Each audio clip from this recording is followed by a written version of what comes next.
आज हम वापस से शुरू करते हैं अपना 11.3 के जो इम्पोर्टेंट क्वेश्चन है।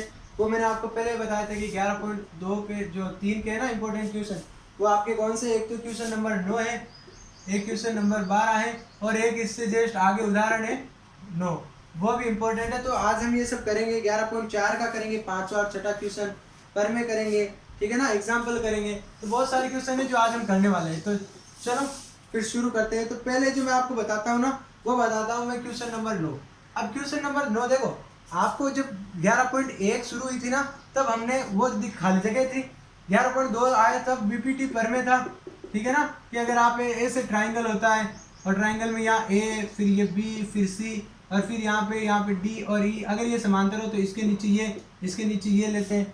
तो ये था, उसके ऊपर आधारित थी। लेकिन 11.3 में जब हम चलते हैं ना, तो हमें एक स्टेप आगे चलना पड़ता है और हमें दो त्रिभुजों को करना पड़ता है समरूप। और त्रिभुजों का समरूप कैसे करते हो? आपको अगर सर्वांग समता आती है, सर्वांग समता, तो सर्वांग सम त्रिभुज क्या होते हैं? आपके समरूप होते हैं। कैसे होते हैं? क्योंकि सर्वांग सम का मतलब होता है ये कि हर चीज बराबर होगी, उसकी भुजा भी बराबर, कोण भी बराबर, सब कुछ बराबर। और समरूप में क्या होता है कि बराबर नहीं होना चाहिए, बस समान अनुपात में हो तो चलेगा। तो सर्वांग सम जैसे सिद्ध करते हैं ना, तो जब सर्वांग सम सिद्ध करोगे तो वो क्या हो जाएगा आपका ऑटोमेटिकली समरूप। तो ये ध्यान रखना कि इसके कुछ बेसिक नियम होते हैं। जैसे अगर आपको समरूप सिद्ध करना है तो आप दो कोण बराबर कर दो। जैसे मान लो एक तो ये हो जाएगा त्रिभुज PQR और यहाँ पे हो गया त्रिभुज ABC। आपको बोल दिया इसको समरूप करो, तो आप क्या करो, कोण A को बराबर सिद्ध कर दो कोण P के, कोण B को बराबर कर दो कोण C के। तो दोनों त्रिभुज आपके क्या हो गए? समरूप हो गए। दिखने में क्या हो गए? आपके एक जैसे हो गए। या फिर आप भुजाओं को बराबर कर दो और एक कोण को बराबर कर दो। तो ऐसे नॉर्मल से आपको बस क्वेश्चन समझ में आ जाएगा, आप टेंशन मत लो। तो यहाँ पे जो 9वां क्वेश्चन है इसका, वो ऐसा दे रखा है, मैं पढ़ लेता हूँ कि आकृति में PQ और RS समांतर है। एक लाइन है इधर PQ, यहाँ से है P, ये वाली Q और ये वाली लाइन इसके एक समांतर है। एक छोटी लाइन और आ रही है इधर, ये है R और S के, ये दोनों आपस में समांतर है। अगर ये समांतर है तो अब आप देखना, इस लाइन को मिलाया है किससे? इस S से। तो जैसे ही ये लाइन मिलाई तो हम यहाँ पे क्या कह सकते हैं कि यहाँ पे ना ये PQ समांतर है किसके? RS के। ये कहाँ से आया? ये आपको सवाल में दिया है। अगर ये दिया है तो इस तरफ वाला जो कोण P है ना, वो इधर कोण S के बराबर होगा। किस लिए होगा? क्योंकि ये एकांतर कोण होते हैं, कोण P बराबर कोण S। ये बराबर है क्योंकि ये आपके एकांतर कोण है, एकांतर कोण। कभी लाइनों पढ़ा ना कि दो लाइनें समांतर है, तीसरी लाइन काटे तो एक इधर वाला और एक इधर वाला हमेशा क्या होता है? आपका बराबर होता है। तो एक तो ये वाला कोण बराबर हो गया, एक ये वाला लाइन मिलाया है, ये ध्यान से समझना, ये वाला। तो इधर वाला भी तो कोण इस तरफ वाले के बराबर होगा ना। तो इस हिसाब से आपका कोण Q किसके बराबर हो गया? कोण R के बराबर हो गया। ये भी क्यों हुआ? आपका एकांतर कोण है। दोनों का रीजन एक लिख लेना कि यहाँ पे एकांतर कोण है ये, ठीक है। अब एकांतर और कोण की वजह से अब आपको ये पूछा क्या इसने? ये पूछा है कि सिद्ध करो। आपको यहाँ पे सिद्ध करना है कि त्रिभुज POQ यहाँ पे समरूप है किसके? त्रिभुज SOR के, SOR के। तो अगर आपको समरूप सिद्ध करना है तो मैंने अभी दो डबल ए नियम बताया था ना कि दो कोण बराबर होने चाहिए। तो देखो इधर का P इधर S के बराबर है, P S के बराबर, इधर का Q इधर के R के बराबर है। चलो ये वाला हो गया। अब आप चाहो तो तीसरा भी कोण बराबर कर सकते हो। कौन सा? ये वाला कोण है ना, इसके बराबर होगा। ये वाला तो आपके इसके बराबर हो गया, ये वाला इसके बराबर, और ये जो वाला कोण है ना, ये इस तरफ वाले के बराबर होगा।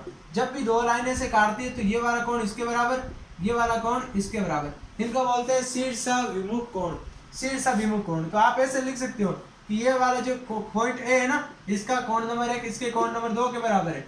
कोण नंबर 1 बराबर कोण नंबर 2। इसका कारण पूछे तो लिख लेना शीर्षाभिमुख कोण, शीर्षाभिमुख कोण।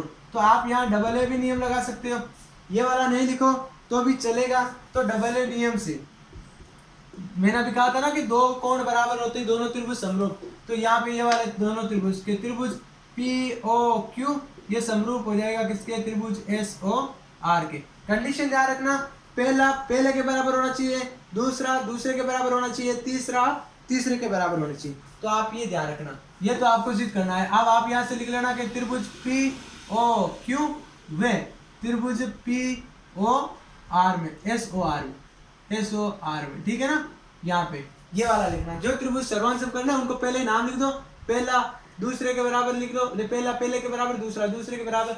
ये मत सोचना कि ये और ये ओ एक ही है, ये ओ इधर वाला है और ये ओ इधर वाला है, तो दोनों अलग अलग है, ओ पॉइंट पे मिल रहे हैं ना, इसलिए। ये हो गया नोवा आपका क्वेश्चन, ठीक है। तो यहाँ से आप उदाहरण नंबर 2 देखो कि आपको दिया है कि एक समबाहु त्रिभुज है जिसका कोण C है, वो समकोण है। अब आप जो दे रखी है एग्जाम्पल नंबर 9, आप जो शेप दे रखी है वो बनाओ, या फिर ये वाला भी आप बना सकते हो कि यहाँ पे ये जो ट्राइंगल बना रहा है ये ABC ट्राइंगल है, एक समकोण त्रिभुज, तो इसको ऐसे क्यों बना रहे हो, तो ABC एक समकोण त्रिभुज है, तो मैं यहाँ पे बना लेता हूँ ये समकोण त्रिभुज। तो यहाँ पे जो ABC समकोण त्रिभुज है उसका कोण C क्या है आपका 90 डिग्री, तो ये 90 डिग्री वाला हो गया C। यहाँ पे मैं लिख देता हूँ A और यहाँ पे मैं लिख देता हूँ B, तो ये आ जाएगा त्रिभुज ABC, ये वाला हो गया, ठीक है। और इसमें ये एक ABC तो है, साथ साथ में ये समबाहु त्रिभुज भी है, तो कर्ण कभी भी इक्वल नहीं हो सकता। तो यहाँ पे AC किसके बराबर है, BC, क्योंकि कर्ण सबसे बड़ा होता है, कभी कर्ण के बराबर कोई भुजा हो ही नहीं सकती। तो यहाँ पे AC किसके बराबर हुई, BC, ये एक समबाहु त्रिभुज है। तो आपको यहाँ पे सिद्ध करना है, मैं पहले लिख देता हूँ, आपको दिया है, ठीक है। आपको क्या दिया है, दिया है आपको ये वाली चीज दी है कि त्रिभुज ABC में कोण जो C है वो कितने डिग्री का है आपका 90 डिग्री का, और साथ साथ में जो AC है वो किसके बराबर है, BC के बराबर है, ठीक है ना। और आपको ये वाला सिद्ध करना है, यहाँ पे सिद्ध करना है, और आपको यहाँ पे क्या सिद्ध करना है कि AB का वर्ग ये किसके बराबर होगा, आपका 2AC का वर्ग, इसके इक्वल में होगा। तो यहाँ से देखो AB क्या है, AB कर्ण है, तो यहाँ पे 90 के सामने हमेशा कौन सा होता है, आपका कर्ण, और इनमें से आप इसको मान लो कोण यहाँ ले रहे हैं, तो ये हो गया अपना आधार, और यहाँ पे ये कौन सा हो गया अपना लंब, ये हो जाएगा लंब। तो अगर हम ये देखें उत्पत्ति में अगर हम ये वाली चीज देखें कि त्रिभुज ABC में कोण C कौन सा है आपका 90 डिग्री, इसका मतलब जो होगा इस कर्ण का वर्ग किसके बराबर होगा, आधार का लंब प्लस लंब का स्क्वायर, आधार का स्क्वायर प्लस लंब का स्क्वायर। तो मैं यहाँ पे लिख सकता हूँ कर्ण का नाम क्या है, यहाँ पे कर्ण का नाम है AB का वर्ग बराबर यहाँ से आधार का वर्ग मतलब के BC का वर्ग, और प्लस यहाँ पे लंब का वर्ग मतलब के AC का वर्ग। ये कहाँ से आया, आप लिख लो बोधायन प्रमेय से, बोधायन प्रमेय, इसके हिसाब से ये वाली चीज होगी बोधायन प्रमेय। अब आप यहाँ से देखो, आपको यहाँ पे 2AC लाना है ना, तो आपको BC को हटाना पड़ेगा, और BC की जगह आप क्या लिख सकते हो AC, क्योंकि दोनों बराबर हैं।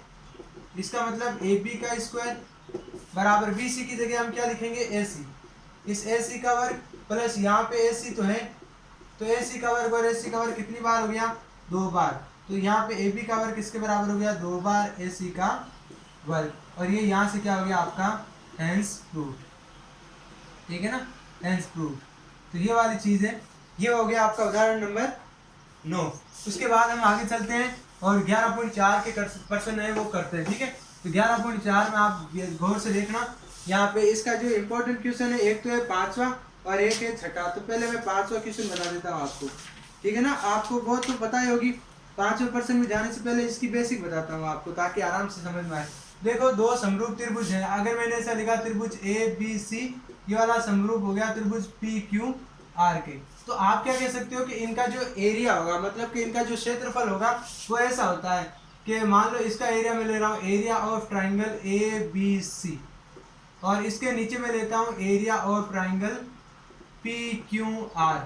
अगर ये दोनों होता है तो आप इसकी जगह क्या लिख सकते हो, अगर मैं यहाँ से AB भुजा लूँ और यहाँ से PQ भुजा लूँ और इन दोनों का क्या कर दूं होल स्क्वायर, तो ये बराबर में होता है। आप होल स्क्वायर की जगह ऐसा भी कर सकते हो कि AB का स्क्वायर अलग और यहाँ पे PQ का स्क्वायर अलग, ऐसे भी कर सकते हो। आप पहली और दूसरी यहाँ से, पहली और दूसरी यहाँ से, दूसरी और तीसरी यहाँ से, मतलब यहाँ से BC स्क्वायर ले लो, यहाँ से भी दूसरी और तीसरी QR का स्क्वायर, ये आप लिख सकते हो। साथ साथ में आप पहली और तीसरी अगर लेते हो कि AC का स्क्वायर, और यहाँ से भी पहली और दूसरी मतलब कि PR का स्क्वायर, पहली और तीसरी, तो आप ये ले सकते हो। साथ साथ में ये लेने के अलावा आप इनकी माध्यिकाओं का जो है अनुपात भी ले सकते हो वो। तो इसके लिए मैं रिकमेंड करूंगा कि आप जो किताब में, अपनी किताब में जो पेज नंबर 176 है ना, वो वाला एक बार देखें। यहाँ पर क्या लिखा है कि माध्यिकाओं का भी योग आप अनुपात ले सकते हो, या फिर आप उनकी ऊंचाइयों का भी अनुपात ले सकते हो, या फिर आप उनके कोणों के समद्विभाजकों का भी अनुपात ले सकते हो। तो इस पर डिपेंड है। पहले मैं पांचवा बता देता हूँ, ठीक है ना, छठा क्वेश्चन इसी पर बेस्ड होगा, तो आप ये चीज समझ लो। तो मैं पांचवा बता देता हूँ। पांचवा लिखा है कि एक त्रिभुज एबीसी में कोण भी समकोण है। तो मैं यहाँ पे 11.4 का बता रहा हूँ कि त्रिभुज जो एबीसी है उसमें कोण भी कितना है, 90 डिग्री। तो मैं यहाँ पे बना लेता हूँ, यहाँ पे त्रिभुज ए बी सी में, यहाँ पे त्रिभुज ये हो जाएगा ए, यहाँ पे हो जाएगा बी, यहाँ पे सी, और ये बी वाला कितने डिग्री का है, 90 डिग्री का है। फिर बीडी कर्ण एसी पर लंब है, इस एसी पर एक लंब है, ठीक है, इस एसी पर कोई पॉइंट है डी, और जो शुरुआत कहाँ से हुई, इस बी से, और यहाँ से जो डी आया वो यहाँ पे 90 है, तो इधर 90 है, तो ये इधर भी 90 होगा। तो आपको ये वाला सिद्ध करना है कि त्रिभुज ए डी बी समरूप है। त्रिभुज ए डी बी यहाँ पे समरूप है, ए डी बी समरूप है, किसके समरूप है, त्रिभुज बीडीसी के, त्रिभुज बीडीसी के, मतलब कि यहाँ पे ये वाला त्रिभुज इसके क्या है, समरूप। तो आपको दो कोण बराबर करने पड़ेंगे। तो सबसे पहले मैं यहाँ पे लिख देता हूँ, दिया है आपको क्या, कि त्रिभुज एबीसी में तो बी 90 डिग्री है और साथ साथ में बीडी कर्ण है। तो मैं यहाँ लिख देता हूँ त्रिभुज ए बी सी में कोण बी बराबर 90 डिग्री। एक तो ये वाली चीज दे रखी है, दूसरी आपको दी है कि बीडी लंब है किसके ऊपर, एसी के ऊपर। ये दो चीज, तो आपको ये वाली चीज सिद्ध करनी है, यहाँ पे सिद्ध करना है, सिद्ध करना है। और आपको क्या सिद्ध करना है, ये वाला कि त्रिभुज ए डी बी, यहाँ पे डी को सही लिखता हूँ, ए डी बी समरूप है किसके, त्रिभुज बी डी सी में। तो यहाँ से आप उत्पत्ति में देखो, सबसे पहले आप गौर से देखना, ठीक है। अगर मैं केवल ये वाला ट्राइंगल लूँ, बड़ा वाला, मतलब कि अगर मैं त्रिभुज ए बी सी लूँ, त्रिभुज ए बी सी, तो मैं यहाँ अगर ये वाला लूँ त्रिभुज ए बी सी में, तो यहाँ पे कोण बी कितने डिग्री का है, मेरा कोण बी है 90 डिग्री का। तो अगर मैं कोण ए को, कोण बी को और कोण सी को जोड़ूंगा तो कितना आएगा, ये 180 आएगा। आप जानते हो कोण ए प्लस कोण बी प्लस कोण सी, ये बराबर किसके, 180। या आप लिख सकते हो किसके, एंगल सम प्रॉपर्टी से, मतलब कोण योग नियम से, ये आ गया एंगल सम प्रॉपर्टी। तो यहाँ ए का मान तो आप ए ही रहने दो, प्लस बी का मान यहाँ पे 90 डिग्री है ही आपके, और यहाँ पे सी का मान आप कितना दे दो, 100, यहाँ पे सी का मान है और यहाँ पे 180। अब यहाँ से 90 घटाओगे तो यहाँ ए बचेगा, यहाँ सी बचेगा, ये 180 में से 90 जाएगा तो यहाँ से क्या बचेगा, 90 डिग्री। इसको मान लो समीकरण नंबर एक तो ये ले लिया। अब ये वाला लो, मतलब ऊपर वाले को छोड़ दो, त्रिभुज यहाँ पे।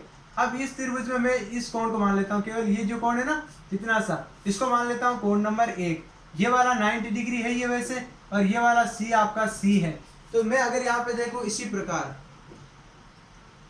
प्रकार अगर मैं वो वाला कोण लूंगा तो उसमें भी तो 180 आना चाहिए। मतलब अगर मैं इस कोण 1 को यहाँ पे किस त्रिभुज में ले रहा हूँ, बी डी सी में, त्रिभुज बी डी सी में, अगर यहाँ पे कोण नंबर 1 प्लस कोण नंबर जो डी है अपना, इसको डायरेक्ट ही 90 डिग्री लिखता हूँ, ये वाला 90 डिग्री, और प्लस यहाँ पे कोण नंबर सी, ये वाला कितना आएगा आपका 180। क्यों आएगा, क्योंकि एंगल सम प्रॉपर्टीज।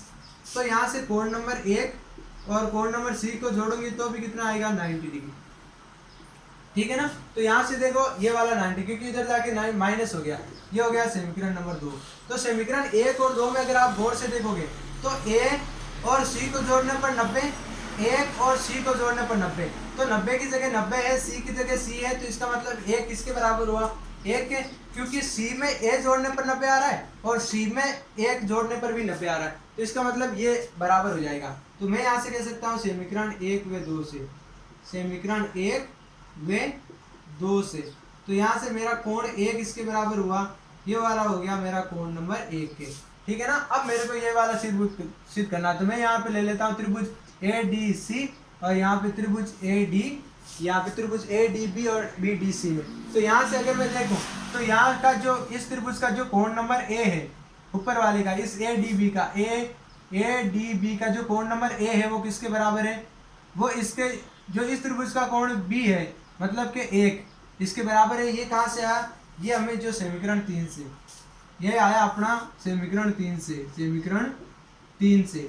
और साथ साथ में अगर मैं आप यहाँ से गौर से देखोगे, इसको अगर मैं 2 मान लूँ और इसको 3 मान लूँ, तो इसका कोण नंबर 2 इसके 3 नंबर के बराबर है क्योंकि 90 डिग्री है। और आप कह सकते हो ये 90 डिग्री क्यों है, क्योंकि बी डी लंब है आपके, यहाँ पे लिख सकते हो बी डी लंब है किसके ऊपर, ए सी के ऊपर। तो डबल ए नियम से, ए नियम से दोनों त्रिभुज आपके क्या हो गए, समरूप। डबल ए नियम से त्रिभुज यहाँ पे ये इसका नाम क्या है, ए डी बी, ये वाला समरूप हो जाएगा त्रिभुज बी डी सी के। ये हो जाएगा अपना हैंड प्रूफ। अब देखो छठा प्रश्न, ये वाला भी इंपॉर्टेंट है, तो आप छठा प्रश्न देखो।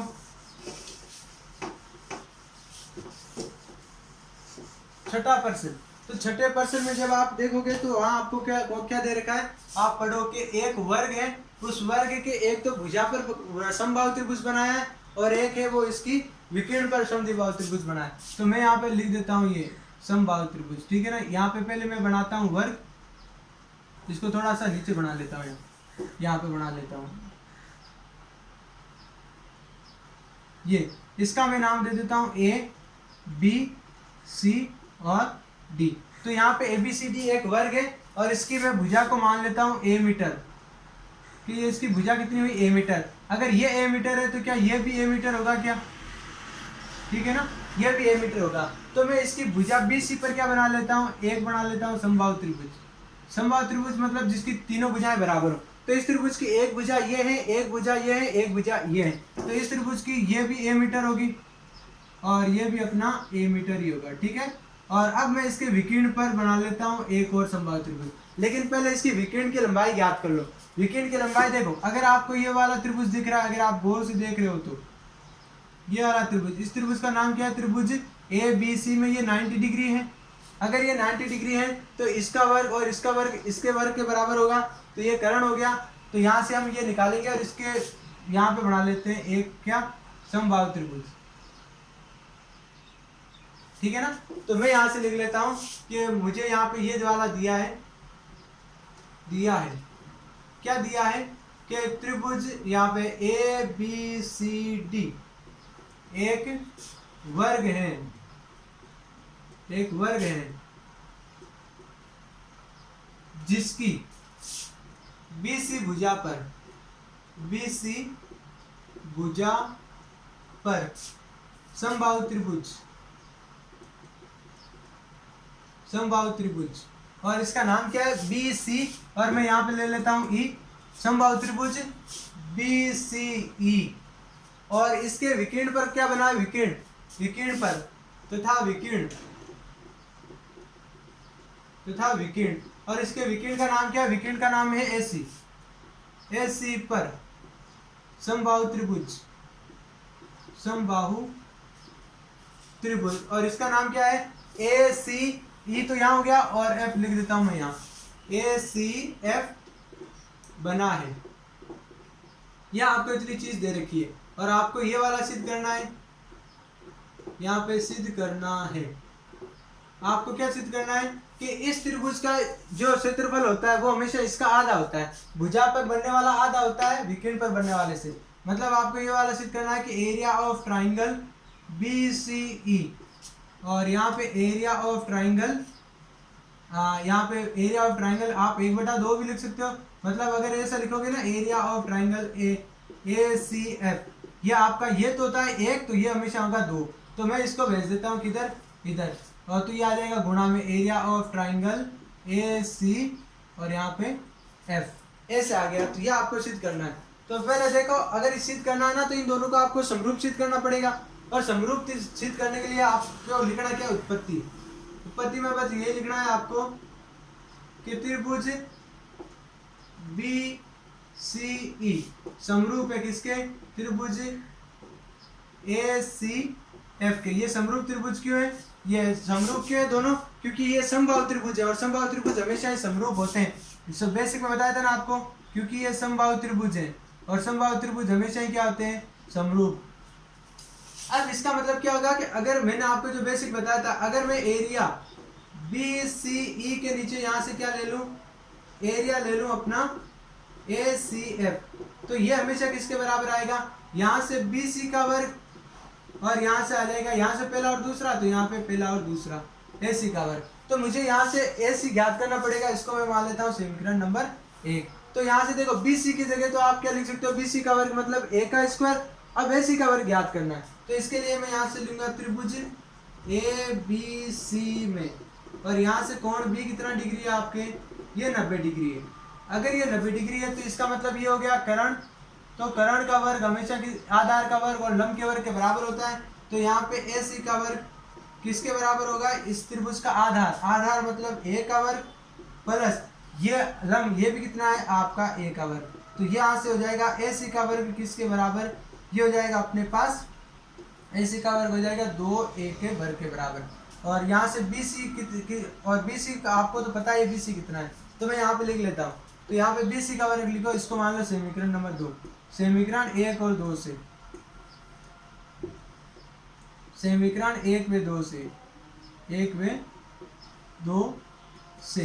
तो इसका मतलब क्या आ जाएगा कि एरिया ऑफ ट्राइंगल BCE और नीचे आएगा एरिया ऑफ ट्राइंगल ए, यहाँ पे एरिया ऑफ ट्राइंगल ACF। तो यहाँ से देखो BC का मतलब कितना हो गया A, और A के ऊपर घात 2, और यहाँ पे AC का स्क्वायर कितना गया, ये AC का स्क्वायर कितना आएगा 2A स्क्वायर। तो यहाँ से A स्क्वायर से A स्क्वायर कटा, और यहाँ पे क्या आया 1/2। आप यहाँ तक छोड़ो तो भी ठीक है, लेकिन अगर आप चाहते हो कि ऐसा आए तो आप क्या करो, इस भाग वाले को उधर भेज दो। तो यहाँ से बचेगा एरिया ऑफ ट्राइंगल BCE बराबर, ये तो आएगा 1/2, और ये उठ के आएगा यहाँ पे, तो ये आ जाएगा एरिया ऑफ ट्राइंगल ACF के बराबर। ये हो गया आपका कंप्लीट, ठीक है ना। तो इस चीज़ों का आपको ध्यान रखना है, बेसिक सा क्वेश्चन है, आराम से हो जाएगा। आपको कैसे काम करना है समझ में आ गया तो ठीक है, वरना नीचे कमेंट करके बता देना, ठीक है ना, वरना इसको दोबारा से